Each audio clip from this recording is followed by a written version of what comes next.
के छौड़ी जइमी मुहावा फूला के।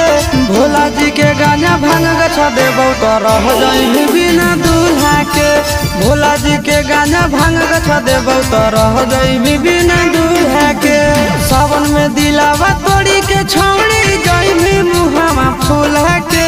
सावन में दिलावा तोड़ी के छौड़ी जइमी मुहावा फूला के। भोला जी के गांजा भांग गछा देबौ तो रह जइमी बिना दूल्हा के। भोला जी के गांजा भांग गछा देबौ तो रह जइमी बिना दूल्हा के।